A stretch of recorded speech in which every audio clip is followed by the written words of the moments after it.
Olá pessoal, sejam bem-vindos a mais uma aula, boa noite, sejam todos bem-vindos aí. Para quem não me conhece, é possível, né, ter pessoas ainda que estão chegando, que não sabem quem eu sou ainda. Meu nome é Lucas Monteiro, eu sou advogado, trabalho com regularização de imóveis e o meu objetivo aqui com esse conteúdo, com essa aula, é te ajudar a dominar a regularização de imóveis, tá? É interessante que o tema da aula de hoje, pessoal, eu deixei um pouco aberto, mas vai ser sobre adjudicação compulsória extrajudicial. Tem tempo que eu não falo sobre adjudicação e eu resolvi trazer essa aula hoje. Não tem nenhum tema específico, nós vamos falar aí sobre o artigo 216b da Lei 6.015, né? Eu vou ler todo o artigo e os seus parágrafos e incisos para que nós possamos estudar um pouquinho aí sobre essa modalidade de regularização, tá bom?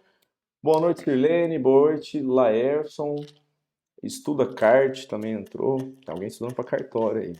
Ó, tô aqui com a minha pastilha de gengibre, interessante, né? A minha voz ainda não melhorou 100% não, mas graças a Deus tá mudando, vai melhorar 100%. Eu não tava conseguindo nem conversar, então já tá melhor, né? Essa pastilha é boa porque é de gengibre, então acaba melhorando na garganta. Vamos lá. Sobre adjudicação compulsória extrajudicial, o que eu preciso que você entenda já no início? É um tipo de regularização ordinária, ou seja, ela deve levar preferência em vista da usucapião, por exemplo. Por quê? Trata-se de uma regularização que visa concretizar uma promessa que foi feita anteriormente. Então, nós estamos diante de um caso que a pessoa tenha feito um contrato preliminar e esse contrato, por algum motivo, ele não foi para frente. Ele não se concretizou numa escritura pública de venda e compra.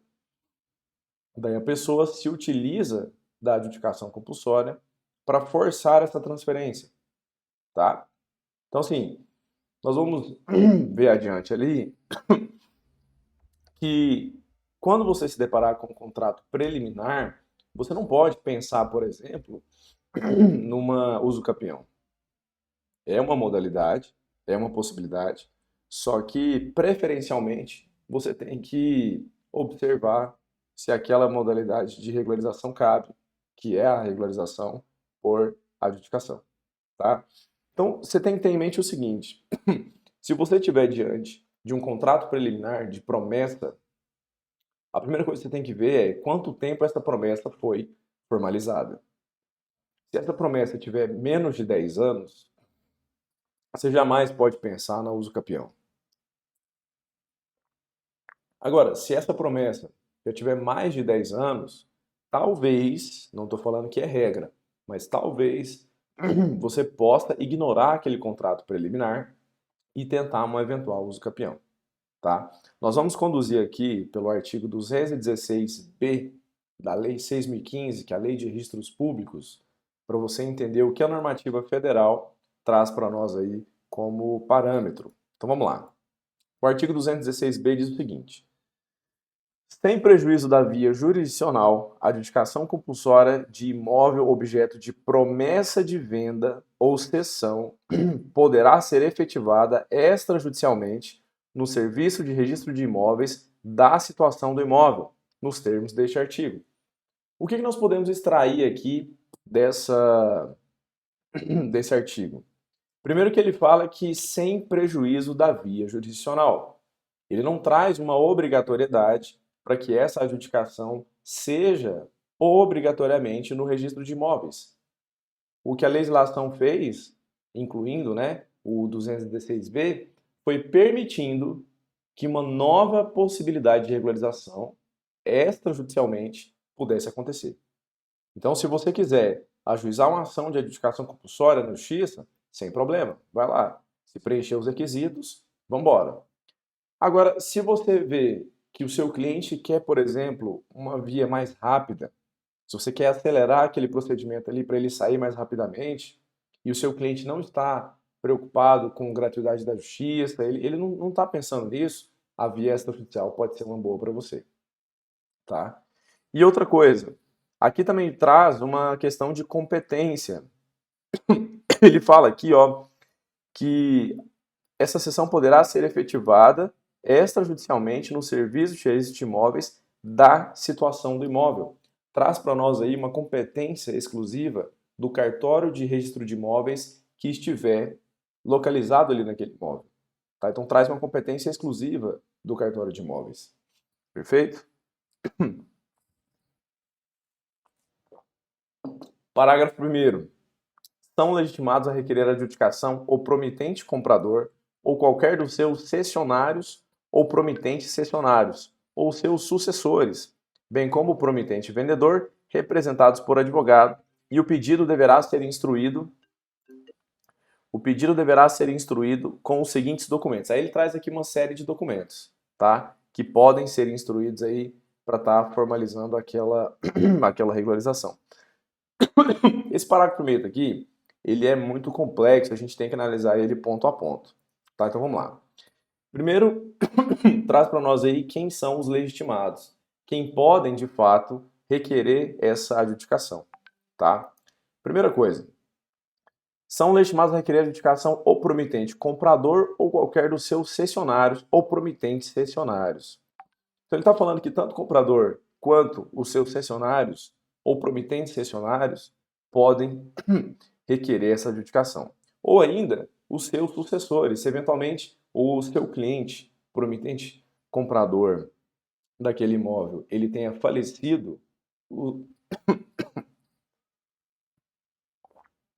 Pessoal, tá difícil a minha luta aqui com a minha garganta, mas vamos lá. Se o seu cliente, promitente comprador, que tem ali a promessa de compra e venda no nome dele, eventualmente faleça, os herdeiros, né, os filhos dele, podem requerer em nome próprio aquela adjudicação. Eles vão requerer em nome do pai, né, em nome do espólio. E eles vão fazer isso através da justiça. E eventualmente através do cartório também. Beleza. Cadê aqui?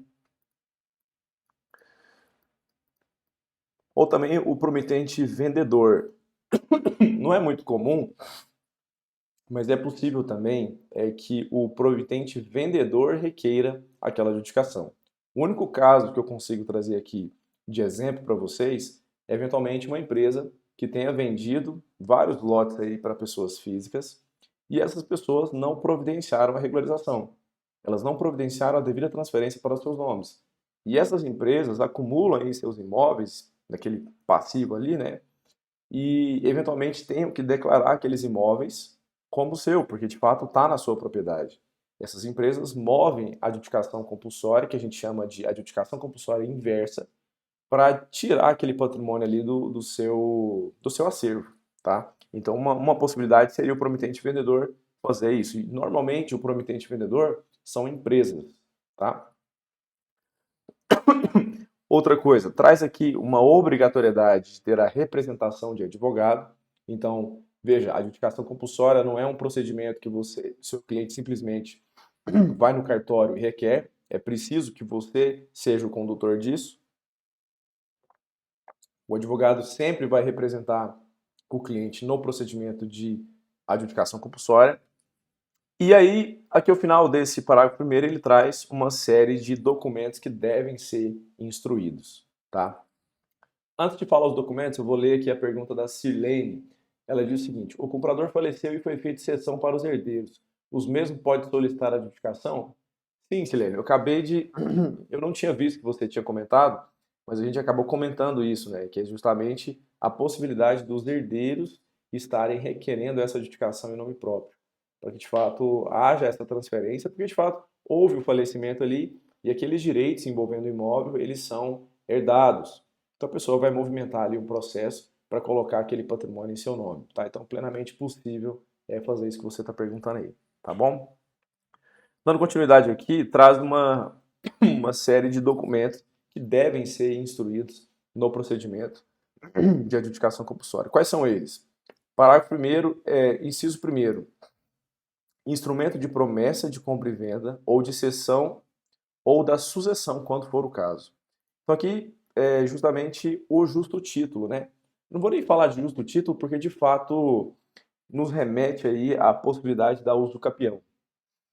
Ocorre que se você, por exemplo, se o seu cliente te apresentar um contrato de promessa de compra e venda e esse contrato ele tenha, por exemplo, menos de 10 anos, você vai pensar, obviamente, na adjudicação. Ocorre que se a gente muda essa lógica e o seu cliente não te apresenta documento nenhum, e ele fala somente que tem a posse no imóvel, você jamais vai pensar em adjudicação compulsória. Por quê? Obrigatoriamente, para regularizar o imóvel, através da adjudicação compulsória, é preciso que haja um instrumento de cessão ou de promessa de cessão. Tá? Ou não há possibilidade de você requerer adjudicação compulsória sem ter um justo título. Não tem possibilidade. Tá? Isso aqui tem que estar bem tranquilo na sua mente, porque regularização de imóveis através de adjudicação não se requer se você não tiver um justo título, que é a promessa ou o contrato de cessão ali. Perfeito?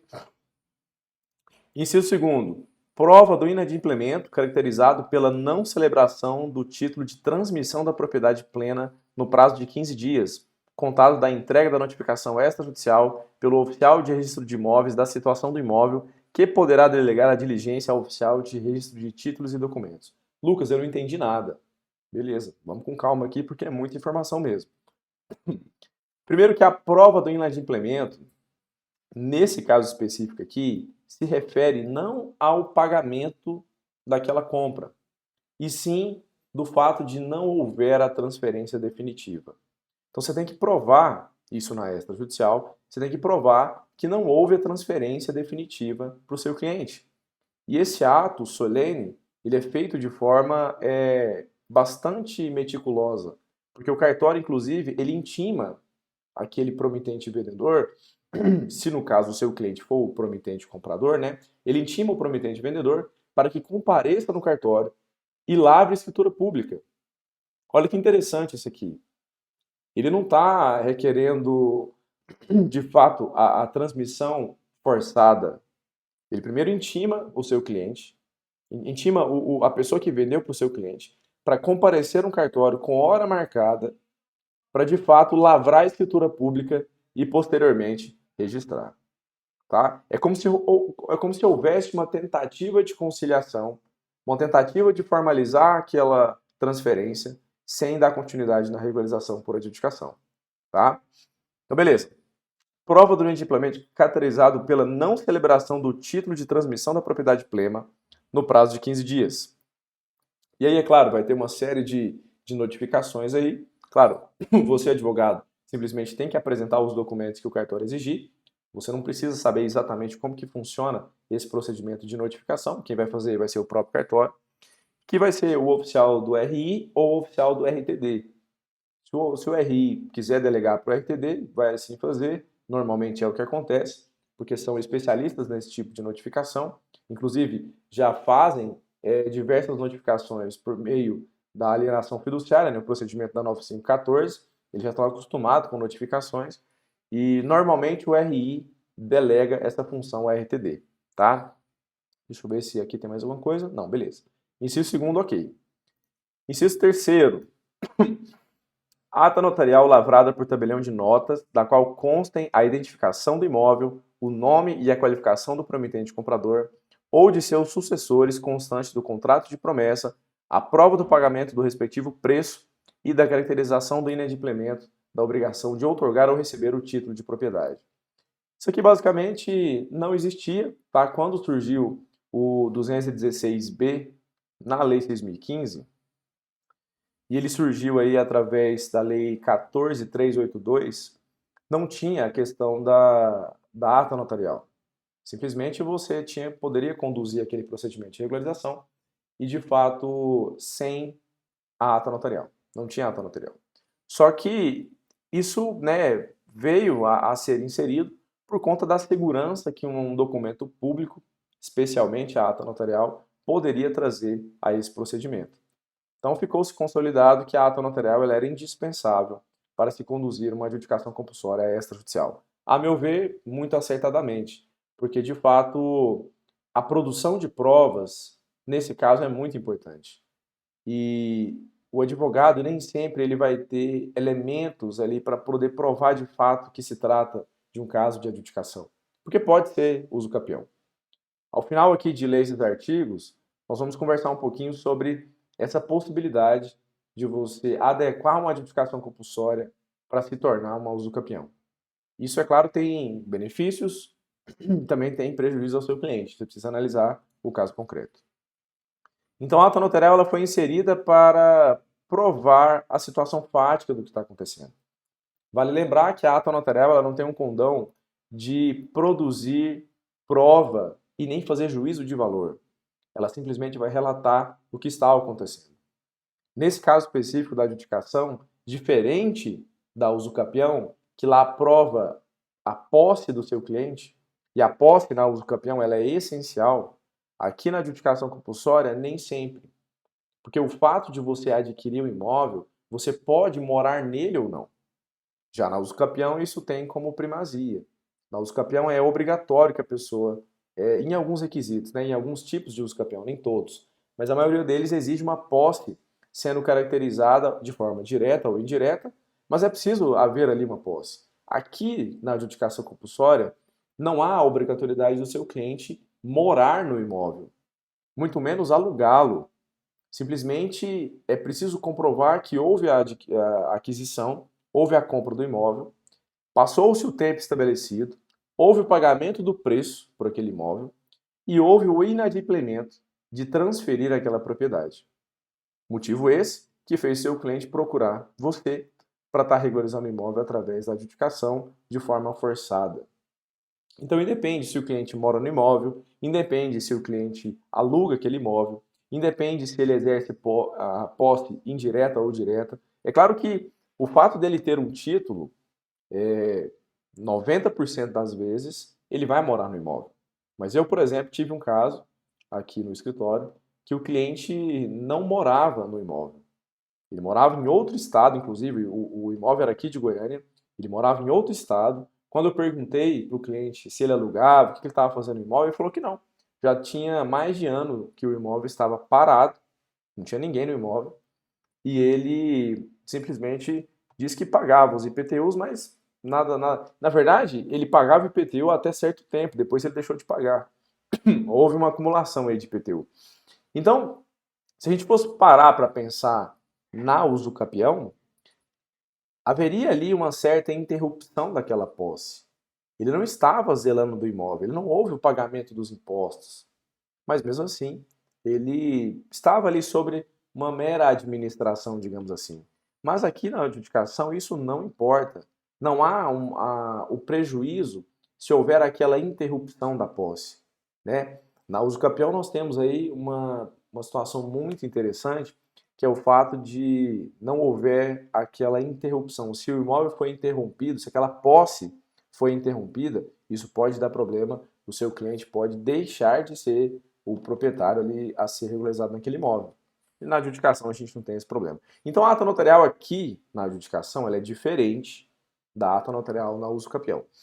Enquanto que na usucapião é preciso unir elementos de prova da posse do seu cliente, aqui na adjudicação nós temos uma ata notarial que é simplesmente para cumprir um requisito formal e declarar que de fato trata-se de um procedimento extrajudicial de usucapião e o seu cliente tem ali a prova do inadimplemento. Essa ata notarial, inclusive, será conduzida, né, no cartório de notas, mas vai ser posterior. Vamos trazer uma linha temporal aqui. Ela vai ser posterior à tentativa de lavratura de escritura do inciso segundo, tá? Olha que interessante. Primeiro o cartório vai fazer uma tentativa de localizar aquele promitente vendedor. Se localizou aquele promitente vendedor, marca-se um horário e uma data para que ele compareça no cartório e lave-se a escritura pública e registre-se. Ou seja, a legislação deixa claro que ela traz como preferência a regularização ordinária, que seria lavrar a escritura pública. tá? Então, essa regularização derivada, que é a adjudicação compulsória, ela vem em segundo momento, somente quando não der para regularizar por escritura pública e registrar normalmente. Então veja que a ata notarial, no meu entendimento da legislação e a condução de casos aqui, é que ela vai se dar posterior à tentativa de se lavrar uma escritura pública. Tá? Não deu para lavrar a escritura pública, intimou o promitente vendedor, ele não compareceu. Eu falo promitente vendedor porque 90% vai ser promitente vendedor. Mas pode acontecer de ser ao contrário, de tentar localizar quem comprou. A própria imobiliária tentando localizar aquelas pessoas físicas ou jurídicas também que compraram aquele imóvel, tá? Mas entenda, o que eu estou querendo dizer aqui é intimar a outra parte. Então, tentou intimar, não compareceu no cartório, aí sim pensa-se na possibilidade de lavratura dessa ata notarial. Inclusive mencionando na própria ata notarial a prova do inadimplemento. Ó, fulano de tal foi intimado para comparecer no cartório e lavrar a escritura de compra e venda, dado este como ausente. E aí sim segue o procedimento. Ou seja, houve ali a prova de que a pessoa não quis lavrar a escritura pública. Aí está caracterizado o inadimplemento. Isso no processo judicial, normalmente é declaratório, tá? Eu já conduzi alguns casos de adjudicação judicial, eu simplesmente mencionei para o juiz que houveram diversas tentativas de localização dos promitentes vendedores e estes não se manifestaram, inclusive a gente nem tinha contatos dele. Então o próprio juiz acaba concluindo que houveram tentativas ali para tentar achar aquele pessoal e não houve a possibilidade. E aí dá seguimento nisso. Mas aqui no extrajudicial é preciso que haja uma provocação ativa para tentar resolver aquela controvérsia ali sem dar continuidade na adjudicação. E o interessante é que se eventualmente a pessoa comparecer no cartório e lavrar a escritura pública, a ata notarial não é lavrada. E o procedimento de adjudicação compulsória, ele se extingue. Ele não continua. Então, ao invés de você continuar na adjudicação, você vai só conduzir um procedimento de lavrar a escritura pública e registrar. Então, isso aqui é muito interessante e também muito perigoso para principalmente você fechar honorários com o seu cliente. Então, olha a importância de você conhecer o procedimento de fato para estar fechando um contrato de honorários com o cliente. Imagina você, vou dar um exemplo prático aqui, ainda nessa parte da ata notarial e lavratura de escritura pública, que é um momento, né, um atrás do outro. Imagina que você combina com o seu cliente e fala assim, ó, vou entrar com a adjudicação extrajudicial para você e vou te cobrar 10 mil reais. Chega nessa parte aqui, o cartório intima a pessoa comparece, lavra essa escritura pública e registra-se posteriormente. Ou seja, não houve a condução de um procedimento de adjudicação. Ele se interrompeu no meio porque a pessoa voluntariamente compareceu no cartório. Sabe o que eu acho disso? Eu acredito que você não tenha investigado de forma correta a se fazer. Daria para regularizar mais rapidamente e mais fácil, sem estar requerendo um procedimento de adjudicação. Bastaria você tentar contato mesmo, extrajudicialmente, você pegar o telefone e ligar para essa pessoa que vendeu para o seu cliente e tentar formatar uma escritura pública. Seria muito mais rápido, tá? Não precisaria deixar ter que chegar no cartório para que isso acontecesse. Então vai um conselho aqui. Chegou um caso de adjudicação, antes de protocolizar, seja judicial ou extrajudicial, tenta ir atrás da pessoa. Às vezes, se você deixa de ganhar honorários ali no procedimento e você ganha na fidelização do cliente, você resolve o problema dele mais rápido. Um problema que, vamos pensar na adjudicação judicial, eu tive uma com 3 anos e meio na justiça, tá? Se eu tivesse, é porque eu já fiz isso e não deu certo. A gente nem sabia onde é que estava a pessoa. Então, inclusive, eram 3, né, requeridos. Nós tivemos que citar eles por edital. Nós nem sabíamos o paradeiro dele, mas se eu soubesse, fatalmente eu tentaria ir atrás deles, para saber se haveria possibilidade dessa escritura pública. É o melhor a ser feito. Então não dá para pensar no procedimento em si, já querer protocolizar, querer ir no cartório. É preciso analisar se há possibilidade da regularização ordinária, que seria transferência por escritura e registro. O cartório vai fazer isso. mas você, advogado, pode fazer isso antes do cartório fazer, tá? É melhor que já daria para regularizar aí. Então, por que eu estou te falando isso? Você precisa dosar os seus honorários de forma equitativa, para saber se de fato vai dar uma adjudicação compulsória, ou se você simplesmente vai conduzir uma lavratura de escritura pública e registro. Nós sabemos que há diferença na prestação de serviço. O seu cliente dificilmente às vezes sabe disso, mas a gente precisa trabalhar aqui com honestidade e saber dosar o trabalho que vai dar para prestar aquele serviço em detrimento dos honorários que você vai receber.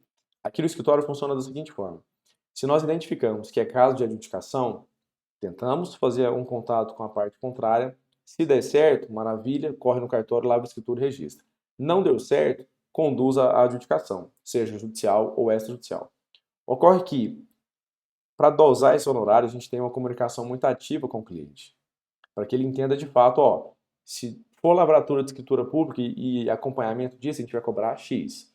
Se for o procedimento mesmo de adjudicação, nós vamos cobrar Y. E o cliente fica tranquilo quanto a isso. Nós somos o mais transparente possível e é o que eu tento passar aqui para os meus alunos, para que eles também sejam. E vocês aqui do YouTube, do Instagram, que eventualmente, eu já considero vocês meus alunos, mas nós não temos um acompanhamento tão próximo para que eu possa moldar alguma coisa melhor aí na sua advocacia, eu já considero que você tenha que fazer isso também. Tá? Da mesma forma que eu oriento meus alunos, eu oriento todos vocês aqui. É preciso que isso seja feito, para que haja uma dosagem de quanto vai ser cobrado ali no caso do cliente. Beleza? Estamos combinados? Então bora seguir. Beleza, de ato notarial eu acredito que não tem mais nenhuma dúvida. Tá? Não vou trazer aqui modelos práticos, quais são os requisitos dessa ata notarial. Isso aí não é o que interessa no momento. Nós estamos analisando aqui a legislação federal que trouxe essa adjudicação compulsória para o mundo jurídico. Tá? Outro documento que tem que constar, né, nesse bojo aí, nessa situação de documentos que precisam ser apresentados lá no cartório para dar início à adjudicação. Certidões dos distribuidores forenses da comarca da situação do imóvel e do domicílio do requerente que demonstram a inexistência de litígio envolvendo o contrato de promessa de compra e venda do imóvel objeto da adjudicação. Claro, né? Se nós estamos diante aí de uma adjudicação extrajudicial, é preciso demonstrar que não houve nenhum litígio envolvendo aquele imóvel. Você precisa pegar essas certidões aí dos distribuidores, que na verdade são basicamente as mesmas da usucapião, tá? Certidões cíveis e criminais de primeiro e segundo grau do distribuidor daí da sua cidade. Civil e criminal, primeiro e segundo grau. Só lembrar disso, tá? É preciso demonstrar que não houve nenhum tipo de ajuizamento de ação. Diferentemente, por exemplo, de uma escritura pública, que nós não temos mais, né, que pegar nenhuma certidão para lavrar essa escritura, aqui no procedimento é preciso demonstrar que não houve nenhuma pretensão resistida para que seja protocolizada aquela adjudicação. Porque se houver, a via administrativa se torna incapaz aí de poder resolver o seu problema. Daí você vai ter que partir para o judicial. Perfeito? Outro documento aqui para ser comprovado, comprovante de pagamento do respectivo imposto de transmissão, ou seja, ITBI. Sim, pessoal, aqui na adjudicação vai caber o imposto de transmissão. É como se houvesse uma compra e venda. Tá? Não dá para burlar o fisco aí. Aí aqui gera o problema. Aqui é onde mora a principal causa, né, desse impasse entre o usucapião e a adjudicação. Porque na usucapião, nós sabemos que, como é uma aquisição originária, não haverá a incidência de imposto. Já aqui na adjudicação, há a incidência de imposto. Antes de nós adentrarmos aí um breve comparativo entre essas duas, uma dica que eu vou dar para vocês aqui, é preciso você analisar o seguinte: houve a promessa de compra e venda, a primeira coisa que tem que passar pela sua cabeça é promessa de compra e venda resolve-se com a adjudicação compulsória. Só que se essa promessa foi há muitos anos, aí já acende uma luzinha ali na sua cabeça para saber se não dá para converter aquilo ali em usucapião, para a gente afastar aqui desse imposto de transmissão, tá? Só que assim, antes de eu falar, eu vou falar outra coisa.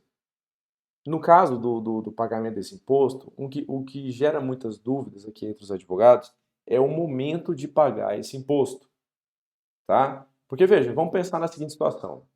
o que estava sendo feito, né? Deixa eu mostrar para vocês como que estava sendo feita as primeiras adjudicação compulsória aqui no estado de Goiás.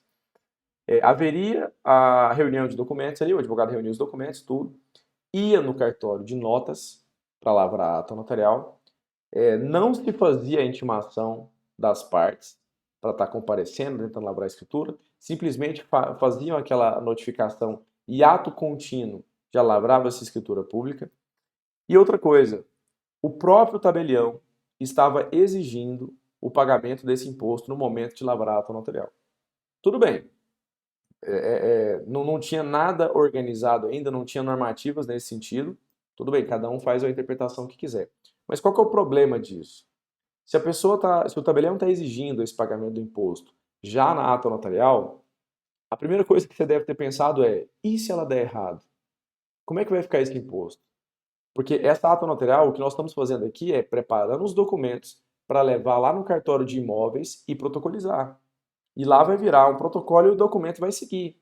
Ou seja, vai ter análise documental, vai ter ali todo o crivo do registro de imóveis e uma coisa que pode acontecer é ela dar errado. O oficial de registro verificar ao final que não contempla aí os requisitos que a legislação estabelece e dá uma decisão de improcedência. E o seu cliente pagou o imposto. E aí? Para tentar ressarcir isso na prefeitura vai ser um pouco complicado, concorda comigo? Então o que aconteceu? Os tabeliões de notas se reuniram, registradores de imóveis também, identificaram que o momento correto para que se pague esse imposto é após a decisão de procedência. E é assim que está sendo aplicado. Então, o que eu estou querendo passar aqui para você? Se eventualmente você estiver diante de um caso de adjudicação compulsória e no momento de lavrar a escritura pública, o tabelião exigiu o pagamento do imposto, você vai ter que olhar no Código de Normas do Estado, aí do seu Estado, do Foro Extrajudicial, e verificar se tem alguma normativa nesse sentido. E também no Código Nacional de Normas, que já prevê isso expressamente. Você precisa mostrar isso a ele, que nem sempre, né, os cartórios estão 100% atualizados nisso. É você, advogado, que tem que saber mais do que o cartorário para explicar para ele como deve ser conduzido o procedimento. Essa é a premissa que eu trago aqui. Você precisa saber mais do que o juiz e mais do que o cartorário, porque desta forma você vai ter elementos para proteger o direito do seu cliente, tá? Então, fazendo desta forma, você evita que o seu cliente pague o imposto de forma equivocada, não forma equivocada, mas no momento errado. Ele precisa pagar somente depois que aquela decisão já tenha saído. Perfeito? Outro documento a ser apresentado, procuração com poderes específicos. Pessoal, vocês não têm noção da quantidade de notas devolutivas de exigência que eu já fiz lá no cartório de imóveis, quando eu ficava na parte de uso campeão e adjudicação, porque o advogado não apresentava procuração com poderes específicos. Eram todas com poderes genéricos.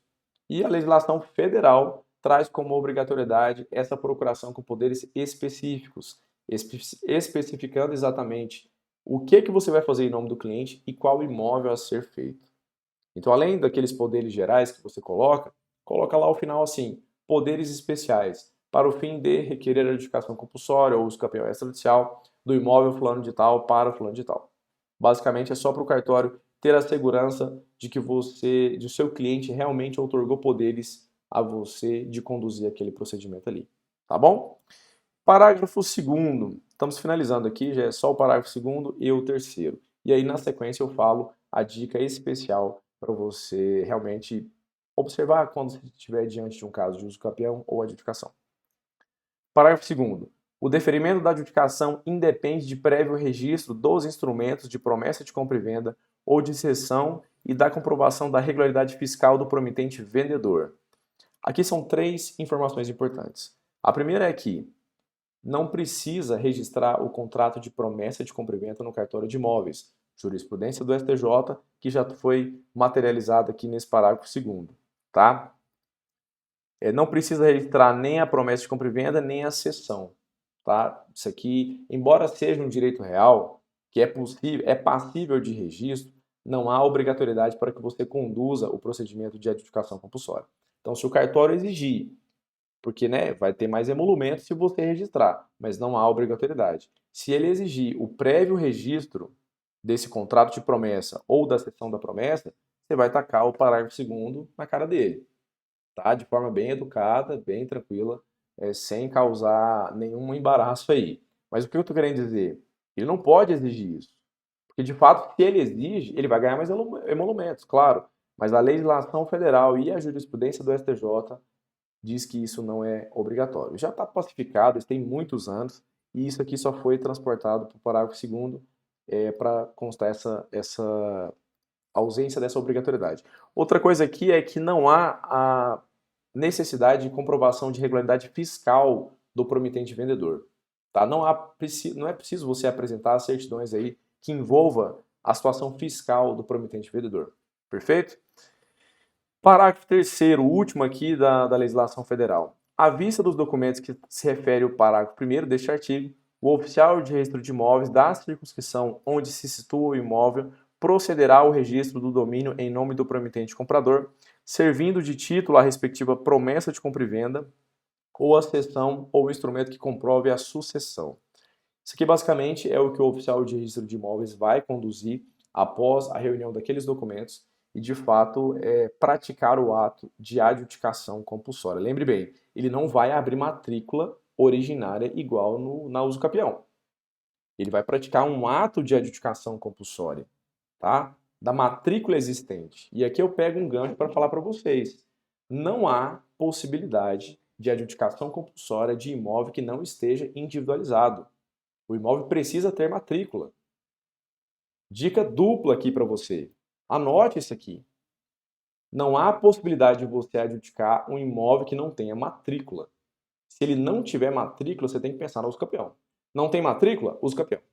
Tem matrícula? Pode ser uso capião, pode ser adjudicação. Tem que analisar. Tá? E aí eu já pego o gancho para falar o que eu queria falar para vocês aqui. Você está com um caso de promessa de compra e venda na sua mão. O cliente fala que precisa regularizar. Aparentemente você fala, não, o Dr. Lucas falou para mim que caso de promessa de compra e venda, ou seja, contrato preliminar, resolve-se por adjudicação. Só que o cliente te apresenta um contrato de 1990, ou seja, tem mais de 30 anos. Veja, tem mais de 30 anos. A legislação estabelece que, para uso capião imóvel, o cliente tem que ter pelo menos 10 anos, se tiver um justo título, e se sem justo título, mais de 15. Seu cliente tem 15 a mais do que deveria para você requerer a uso capião. Você vai requerer a adjudicação? Claro que não. Claro que não. Você vai evitar que seu cliente pague imposto, você vai evitar uma série de situações aí para conduzir essa uso capião aí.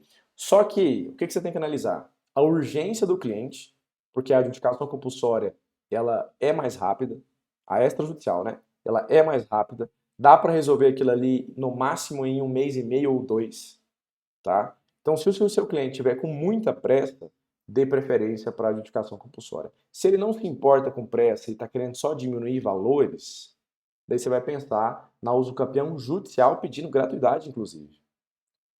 Tá? Então, você vai ter que dosar. Qual que é a importância de você conhecer os procedimentos e os desdobramentos para você adequar a realidade do seu cliente e fazer ele fechar com você. Porque dependendo da forma como que você apresenta o caso para ele, das possibilidades de resolução e quanto vai custar, é a decisão que ele vai tomar. Se ele vai fechar com você ou não.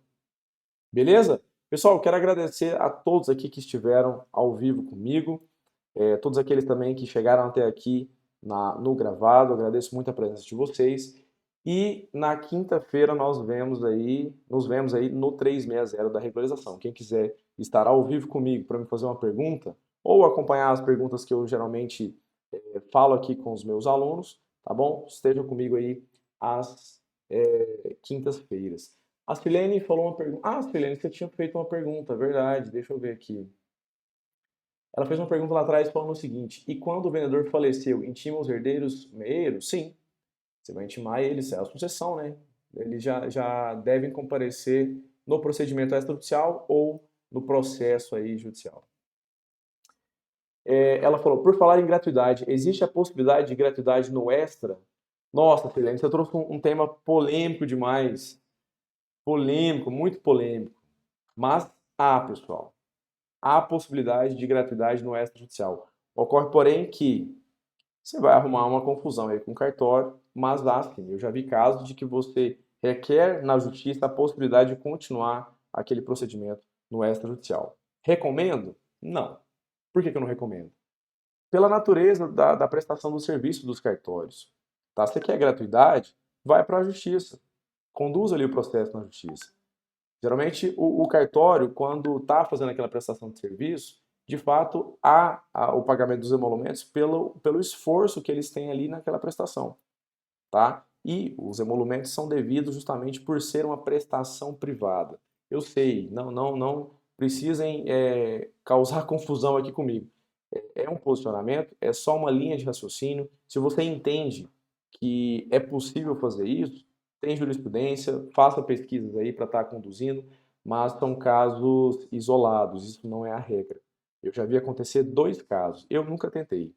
Eu já vi 2 casos, um amigo meu já tentou, no judicial, na uso capião, ele fez o pedido na justiça de requerer a gratuidade, e essa gratuidade desceu e ele conduziu a uso capião no cartório, de forma gratuita. Tá?